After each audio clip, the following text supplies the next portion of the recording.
Mesdames et messieurs, chers téléspectateurs, bonsoir et bienvenue à cette émission spéciale qui est organisée à l'occasion de la 3e édition des Nuits de la fécondité, de la productivité et du mariage. Sur ce plateau, pour en parler, nous avons le père de cette vision, donc le bishop Mabi Chris Mathias. Bonsoir. Bonsoir. Avec nous, la sœur Liliane. Bonsoir. Toute belle. Merci. Alors, Bishop Mabi, c'est un plaisir de vous recevoir sur ce plateau. Merci. Les nuits de la fécondité, de la productivité et du mariage. De quoi s'agit-il exactement? La Bible dit avant toute chose prier. Je voudrais que nous prions. Amen. Seigneur Dieu de gloire, nous voulons vous remettre ces moments. Que le Saint-Esprit nous assiste et prenne le contrôle de tout ce que nous allons dire et faire. Et que tous ceux qui nous suivent soient sous le sceau de l'Esprit. Merci de gagner les cœurs. Que la gloire vous revienne, Père, au nom de Jésus-Christ. Amen. Amen. En effet, les nuits de la fécondité, de la productivité et du mariage, c'est un programme, nous dirons, de prière pendant des nuits. Et nous prions pour des cas, on va dire spécifiques, cas de stérilité précoce ou stérilité secondaire, stérilité primaire. Non seulement cela, nous prions aussi pour le mariage. Comme nous sommes à la 3e édition, nous avons plutôt dit nuit de la fécondité, de la productivité et du mariage. Ce qui nous ramène à cette expression, c'est premièrement la fécondité. Nous nous adressons à toute personne qui n'a jamais eu la grâce d'enfanter et qui souhaiterait enfanter. C'est donc un moment de prière, d'enseignement biblique, un moment des temps prophétiques qui seront exercés pendant ces nuits-là, où les uns et les autres bénéficieront de la grâce qui sera relâchée pour que Dieu puisse briser le sceau de la stérilité et que ces personnes-là, hommes ou femmes, puissent entrer dans la fécondité. Et comme nous savons que quand on parle de fécondité, il faut un homme et une femme qui accouchent et on ne peut pas accoucher comme ça s'il n'y a pas de rapport. Et pour qu'il y ait rapport, d'après le cadre biblique que Dieu a tracé, c'est le mariage. C'est pour cela que nous avons dit nuit de la fécondité, de la productivité et du mariage. Parce qu'il faut que cela se passe dans le cadre légal qui est le mariage. Et donc, dans cette nuit, nous allons prier aussi pour tous ceux ou toutes celles qui n'ont pas encore eu la grâce de se marier. Parce qu'il est dit que le mariage, c'est l'union sacrée entre l'homme et la femme, pour ce qui concerne la Bible. Et donc, pour nous, pour atteindre la fécondité, il faut d'abord que les uns et les autres soient mariés. Et nous parlons de productivité parce que ces nuits-là ne seront pas seulement... on ne parlera pas uniquement de mariage et de fécondité, mais nous parlerons de productivité. Productivité dans le domaine matériel, dans le domaine financier, dans le domaine professionnel, dans le domaine des affaires, dans le commerce, dans la vie active, dans les familles. Il faut que nous soyons productifs. C'est ce qui veut dire que nous devons prospérer dans tout ce que nous entreprenons. Tout ce que nous touchons doit être productif. Ceux qui sont improductifs constatent que malgré les investissements qu'ils font, ils n'ont rien en retour. Ceux qui ne sont pas productifs constatent qu'ils peuvent avoir des milliards dans leurs mains, mais ils se retrouvent l'année qui suit comme s'ils n'ont jamais rien eu dans leur vie. Et qu'est-ce qui pourrait être à l'origine justement de cette absence de fécondité, de mariage dans la vie d'une créature de Dieu? Ben écoute, je crois que les raisons sont légion. Je dis légion parce qu'il y a multiples raisons. Nous avons les raisons spirituelles, les raisons organiques, les raisons métaboliques. Et donc, si on va les prendre une à une, que nous commençons par la raison spirituelle, il y a des gens qui n'accouchent pas parce qu'elles sont spirituelles. Soit cela peut être dû à une malédiction de famille. Nous voyons, même dans la Bible, nous avons des exemples de personnes qui, comme un mauvais héritage, revivaient l'histoire de leurs parents. Vous voyez, Abraham avait une femme, et cette femme s'appelait Sarah. Et la Bible dit ils ont dû attendre 25 ans pour avoir leur premier enfant. Alors qu'ils étaient dans leur droit, dans leur légalité. Mais il a fallu 25 ans pour avoir leur premier enfant. Cet enfant s'appelle Samuel. Samuel aussi, lui aussi, va se marier. Il aura une femme. Et la femme aussi va vivre la stérilité comme la maman de... qu'est-ce que j'ai dit? J'ai dit Samuel? Non, pardon, je me suis trompé, c'est Isaac. Isaac aussi, lui, il va avoir sa femme. Et la même histoire va se répéter. Et lui aussi, sa femme sera stérile jusqu'à ce qu'elle puisse enfanter. Pour avoir l'enfant qu'on va appeler Jacob. Jacob aussi aura une femme. Sinon, il en a eu Rachel et Léa. Mais il aura Rachel qui l'aimait beaucoup. Rachel sera aussi stérile pendant des années et des années, au point de donner sa servante à son mari. Et nous voyons comment la Bible dit aussi que plus tard, elle aussi elle va enfanter. Donc vous voyez qu'il y a des gens qui ont hérité de ce qu'on appelle le mauvais héritage.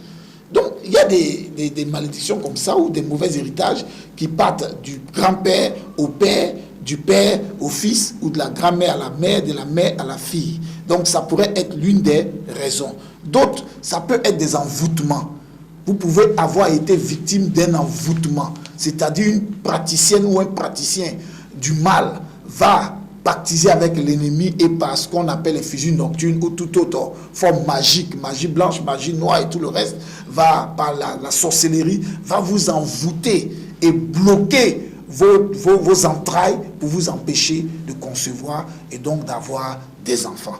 Donc nous voyons que c'est impossible. D'autres encore pourraient être victimes d'esprits maléfiques, d'esprits qui les auraient possédés ou bien qui les influencent. Et par la présence de ces esprits maléfiques, ces personnes-là peuvent subir cette vie-là où elles n'arrivent pas à enfanter. Ça, c'est l'aspect spirituel. Qui n'a rien à voir Voilà. en fait avec l'aspect naturel. Voilà. Lorsqu'on on pratique des avortements et qu'au bout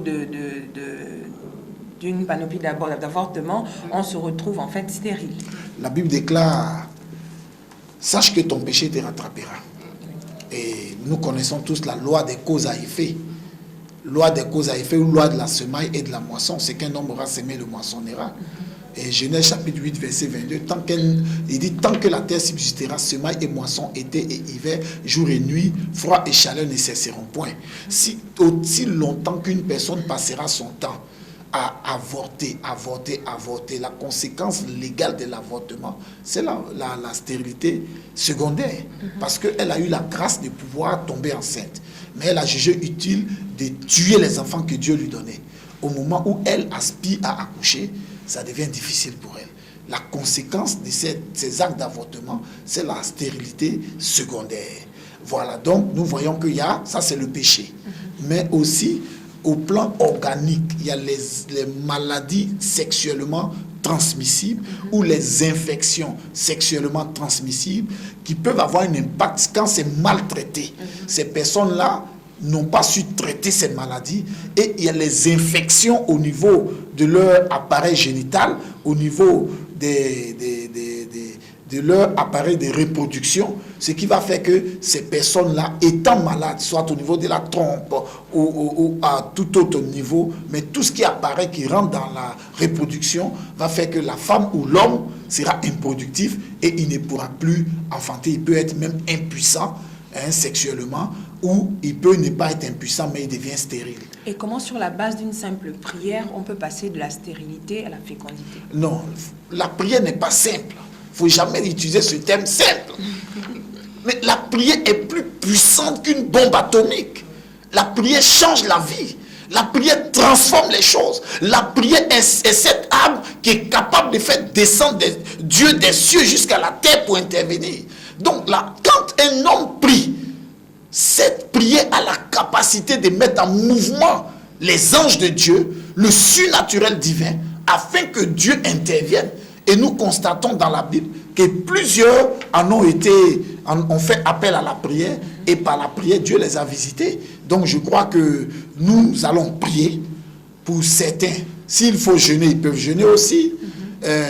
D'autres encore, nous disons que pendant ce programme que nous voulons organiser justement, les nuits de la fécondité, de la productivité et du mariage, pendant ce programme-là, nous aurons des documents que nous allons distribuer à tous les participants.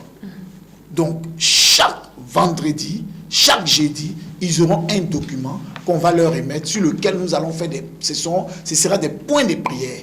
Et sur ces points de prière-là, nous allons prier ensemble. Et chez eux, à la maison, ils vont prier.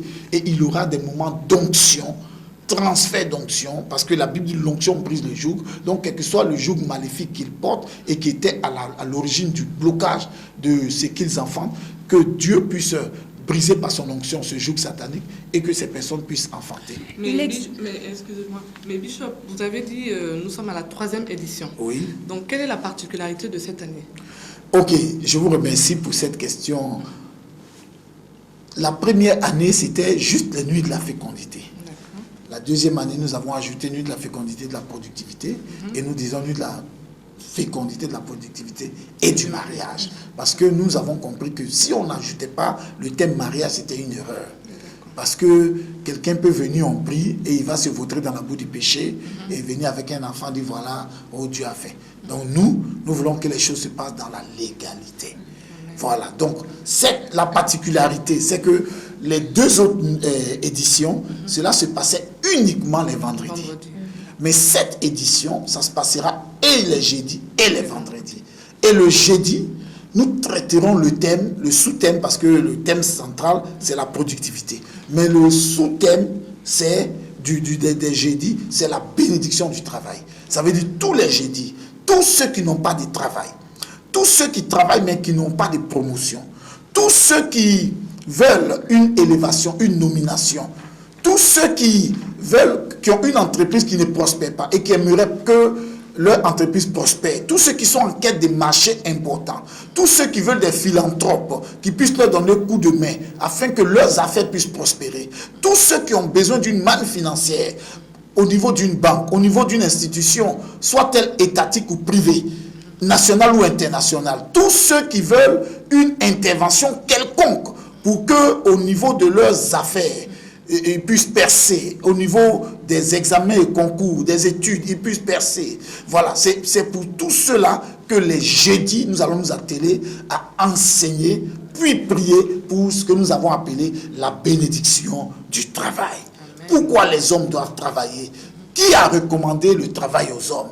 Comment travailler? Et comment entreprendre? Pourquoi l'homme doit entreprendre? Et comment Dieu peut vous enlever de la poussière, de la boue, pour vous faire asseoir à la table des grands?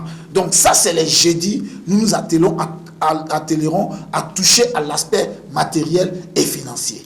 Revenons sur le thème, la fécondité. Bon, donc avant de revenir, excuse-moi, à ta question, le vendredi, c'est sur le vendredi justement que nous allons toucher l'aspect fécondité. Fécondité pour les femmes qui n'enfantent pas, fécondité pour les hommes qui n'enfantent pas. Voilà, c'est le vendredi. Le vendredi, nous allons toucher aussi, donc comme je parlais des spirituels, certains ont des problèmes de mari des nuits, femme des nuits. Voilà, je n'ai même pas touché à la question du mariage, c'est-à-dire pourquoi certains n'arrivent pas à se marier.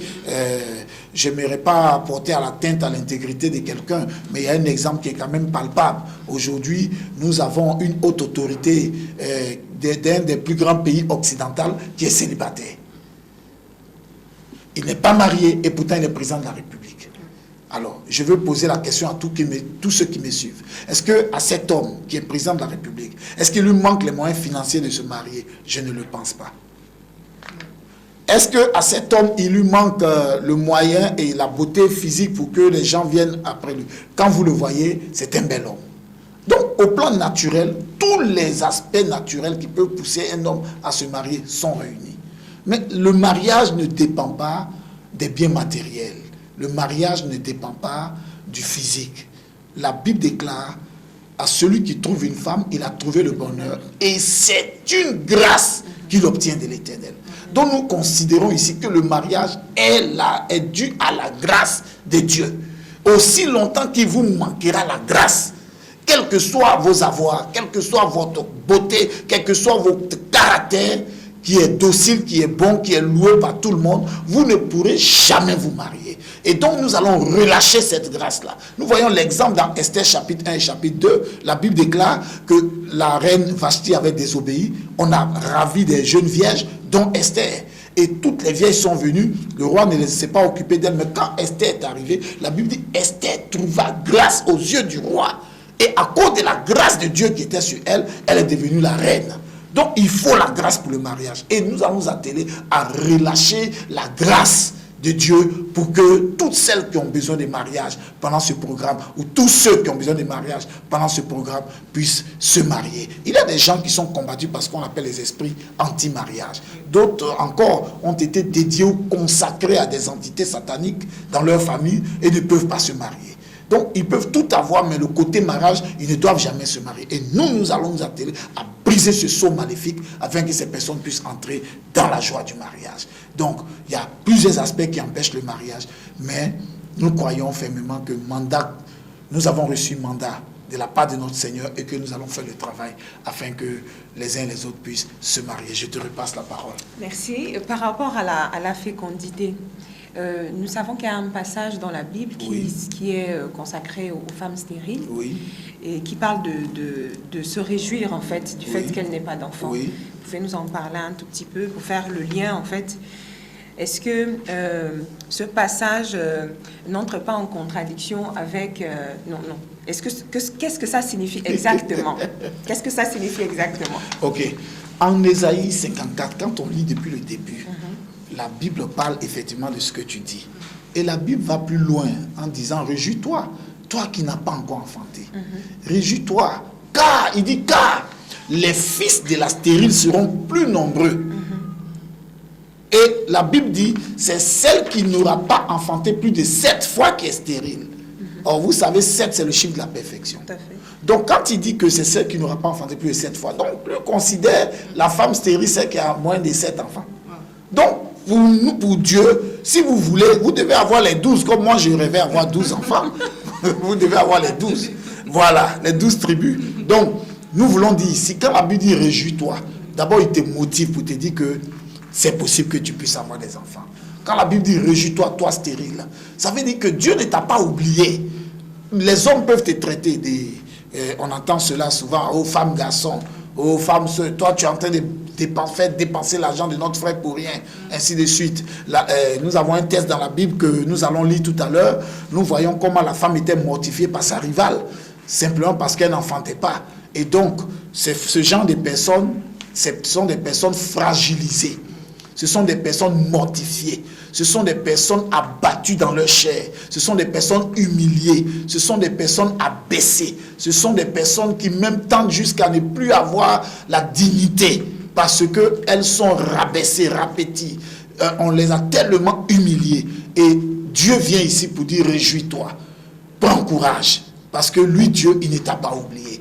Et il dit que les enfants de la délaissée seront plus nombreux que les enfants de la préférée. Les enfants de la femme stérile seront nombreux.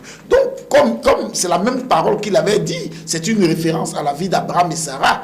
À un moment donné, la servante d'Abraham, Agar, celle qui avait eu Ismaël avec Abraham, se moquait même de sa maîtresse Sarah. Agar, l'égyptienne, elle se moquait de Sarah pour dire, toi tu es stérile, tu ne fais pas d'enfant. Mais Dieu a dit à Abraham, non, l'enfant qui viendra de toi et de Sarah, c'est celui-là qui héritera. Et il dit ceci, vous serez une grande nation. Et donc, à cette époque, on ne voyait pas cette nation, mais effectivement, aujourd'hui, nous voyons non seulement la Jérusalem terrestre, non seulement Israël terrestre, mais nous avons, nous, les descendants d'Abraham, par Jésus-Christ, nous avons eu accès à Abraham et nous sommes enfants d'Abraham et par cela nous pouvons avoir droit aux bénédictions d'Abraham selon Galates chapitre 3 versets 12 à 15. Nous pouvons avoir accès à la bénédiction d'Abraham. Donc nous sommes descendants d'Abraham. La Bible dit que Abraham, ta descendance sera comme la terre, la poussière de la terre. Ça, c'est ceux qui sont terrestres, les Juifs, Israël, et les autres, c'est comme les étoiles du ciel. Donc, ainsi de suite. Donc, aujourd'hui, la descendance d'Abraham couvre la surface de la terre. N'oubliez pas que tout le monde, le judaïsme, se revendique d'Abraham. N'oubliez pas que l'islam se revendique d'Abraham. N'oubliez pas que le christianisme se revendique d'Abraham. Donc vous pouvez constater un peu combien de personnes se revendiquent d'Abraham. Donc ce que Dieu avait dit est effectif. On va à la 3e édition des Nuits de la fécondité, de la productivité et du mariage. Oui. On a ajouté le mariage à cette édition, donc c'est la particularité. Oui. Quel bilan faites-vous des 2 premières éditions? Je bénis Dieu parce que, par la grâce de Dieu, nous avons prié pendant les nuits précédentes. Nous avons des grands témoignages. Il y a des hommes d'affaires qui sont venus à notre programme vraiment à zéro, comme eux-mêmes ils le témoignent. Ils étaient à plat. Leur entreprise était dans la poussière. Mais lorsqu'ils sont venus prendre part à nos programmes, les gens se sont relevés. Certains n'avaient même pas d'entreprise aujourd'hui, ont leur propre entreprise. Et ceux qui avaient les entreprises à plat se sont relevés. Aujourd'hui, je suis témoin de cela parce que au quotidien, je le vis avec ces personnes-là, comment elles brassent des centaines de millions. Et nous bénissons Dieu pour cela. Donc nous disons que Dieu nous a exaucés.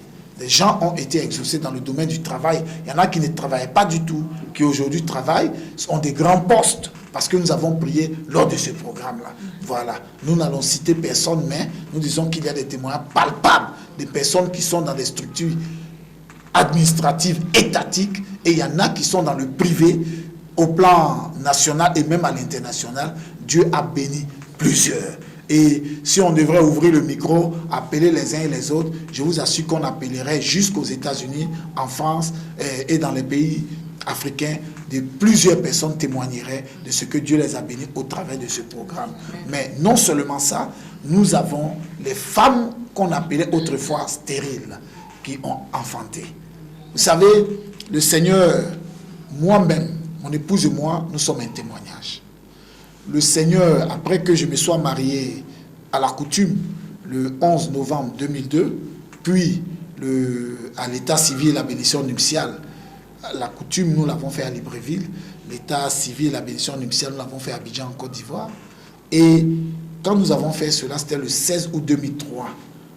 Depuis le 16 août 2003 jusqu'en 2007, on n'avait pas d'enfant. Ça a duré 4 ans. Et mon épouse, vous savez, quand il n'y a pas d'enfant dans une maison, la personne la plus inquiète, c'est la femme. Hein? Parce que c'est toujours à juste titre, c'est elle qui est accusée. Oui. Voilà, donc ma femme, à un moment donné, ne pouvait plus supporter cette situation. Et moi, j'étais relax.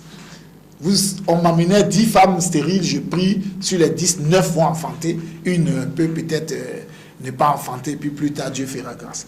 Et donc, ma femme va, une fois, à lire mon message dans ma boîte mail, elle lit un message d'une maman, sur qui j'avais prophétisé à Douala au Cameroun. Je dis à la dame, je l'ai reçue avec son mari, et je dis à la dame, vous aurez, elle avait besoin d'enfant, je dis non, vous aurez un enfant, ce sera un garçon, et vous lui donnerez le prénom de Mathias, c'est-à-dire mon prénom. Alors, le mari a dit, moi, je vous construirai une maison ici, quand ces choses-là vont arriver, je vais vous construire une maison ici. Quand vous viendrez ici à Douala, vous ne serez plus à l'hôtel, vous serez à la maison. Je dis d'accord, ça va se faire. Et quand je pars sur Abidjan, la dame écrit quelques temps plus tard pour dire, homme de Dieu, je suis cette femme sûre qui vous aviez prophétisé qu'elle aurait un garçon. Et effectivement, nous avons eu un garçon et nous lui avons donné le prénom de Mathias. Mon mari vous a construit la maison. Elle vous attend. La maison vous attend ici. Donc, nous souhaiterons vous recevoir pour vous remercier. Quand ma femme a lu ça, quand elle est rentrée, au lieu que nous rendons grâce à Dieu pour le miracle, ma femme s'est fâchée. Pas parce qu'elle n'était pas contente du témoignage. Non, au contraire. Mais elle s'est fâchée parce qu'elle dit, mais tu pries pour les autres.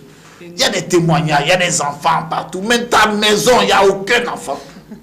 Et l'âge aussi est en train de partir. Et j'ai vu qu'elle avait raison. Et pour la rassurer, je lui ai dit, non, nous allons prier. Et nous nous sommes mis en prière. Je vous assure, nous avons prié. Nous avons prié à plusieurs reprises dans des moments de jeûne, des moments de prière, des 3 jours de jeûne. On a même fait un programme en 2004 qui était intitulé Oreb 2004, 40 jours de jeûne et prière. Nous étions là-dedans. Nous avons prié. Vraiment, nous nous sommes privés de nos penchants. Nous avons crié à Dieu dans le jeûne. Nous sommes humiliés. Et pendant tous ces temps de prière, ici à Libreville, au Gabon, nous avons prié pendant 10 jours, dormi au gymnase, gymnase de Lumi, 10 jours et 10 nuits. Nous étions là à dormir en priant le Seigneur. Et il y a eu des hommes de Dieu qui nous ont rendu visite. Nous leur avons demandé de prier aussi pour nous. Et ils ont prié. Parce que même quand vous avez la grâce de prier, que les autres sont bénis, quand il y a un cas dans votre vie, ayez l'humilité de savoir qu'il y a d'autres personnes qui portent aussi la grâce et qui peuvent prier pour vous. C'est ainsi que d'autres ont prié pour nous. Et en 2007, par la grâce de Dieu, nous avons eu notre premier fils. Notre premier fils. Puis, aujourd'hui, je vous parle, le premier, il est né ici à Libreville, à El Rafa. Deuxième, elle est née à Abidjan. Troisième est née ici à El Rafa. Et quatrième, il est né en France. Aujourd'hui, nous avons 4 enfants, 2 filles, 2 garçons. Nous sommes passés par là. Nous savons ce que c'est qu'un couple qui n'a pas d'enfants. Nous savons comment des gens souffrent parce que l'argent, aucun milliard ne peut vous donner un enfant. Des gens souffrent, ils vont jusqu'à faire des bébés in vitro et tout ce qu'ils font. Et malgré ça, ça ne marche pas. Donc, les gens souffrent. Et Dieu m'a dit, je t'ai fait grâce, je t'ai donné ce don. Pourquoi ne pas l'exploiter? Mets-le gratuitement à la disposition de mon peuple. Et c'est là que Dieu nous inspire d'organiser les nuits de la fécondité et de la productivité. Mais la Bible dit, il parle d'une histoire d'une femme qui quitte de la stérilité à la fécondité. Oui. On parle plutôt de la prière. Il y a beaucoup qui ont prié. Vous avez pris le cas de votre femme que vous avez prié jeûner. Oui, oui. Qu'est-ce que vous pourrez dire aux téléspectateurs qui viendront pour la 3e édition? Qu'est-ce qu'ils attendront de plus que de la prière? Parce que si c'est la prière, ils vont dire nous pouvons rester chez nous, prier. Voilà. Qu'est-ce que vous pourrez leur dire en plus pour les attirer pour cet événement qui est d'une grande importance? Merci. Votre question est assez intelligente. Je viens de dire, moi en tant que bishop, je me suis prosterné et des amis pasteurs ont prié pour moi. Ce qui veut dire qu'il ne suffit pas de prier chez soi. Il faut une onction, des gens qui portent l'onction pour prier pour vous. Et donc c'est très important. J'ai aussi dit que nous avons fait des jeûnes. J'ai aussi dit que nous aurons des documents à distribuer à tous ceux qui viendront. Et sur la base de ces documents, ce sera des points de prière sur lesquels nous allons nous appuyer pendant ces nuits-là et prier ensemble. Nous allons aussi entrer dans le prophétique. Parce que vous savez que quelquefois Dieu ouvre nos yeux, notre entendement, notre compréhension et il nous introduit dans le domaine du surnaturel pour prophétiser. Et sur la base de ces prophéties, Dieu ouvre, montre les raisons et nous prions. Donc, vous voyez par exemple, parlant de prophéties, j'étais en train de dire que la dame de Douala, le Seigneur m'avait poussé à prophétiser sur elle. Je lui ai dit que tu enfanteras un garçon. Voilà ce que Dieu m'a montré. Le programme qui lui sied, je le lui ai donné. Elle a suivi le programme, effectivement, elle a enfanté un garçon avec son mari. Donc, nous disons que Dieu va nous permettre de faire ce programme-là dans le prophétique, dans les prières, dans le jeûne, si possible dans le jeûne, et dans la manifestation de l'onction du Saint-Esprit. Et nous croyons que tout cela conjugué ensemble, Dieu va s'en servir pour se glorifier. Justement, il y a des personnes qui ont participé à la 1re et la 2e édition des Nuits de la fécondité, de la productivité et du mariage, qui ont accepté de témoigner. C'est cela. D'accord. On va les recevoir sur ce plateau juste après la pause musicale. Donc, on se retrouve juste après. Merci. Oh, c'est vraiment professionnel.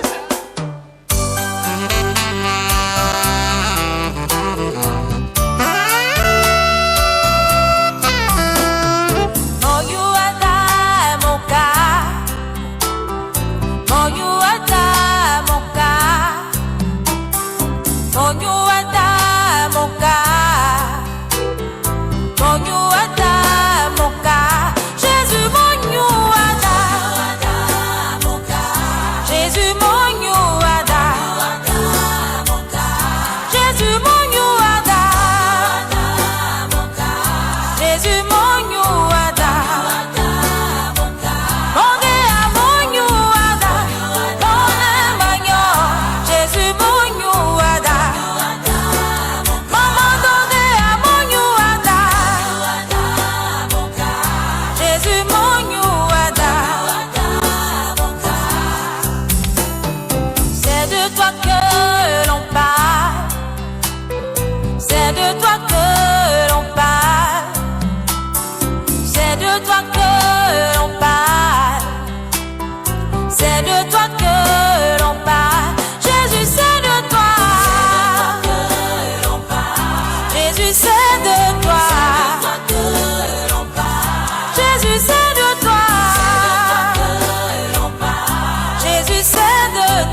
sur ce plateau, tout à l'heure, nous annoncions les différents témoignages liés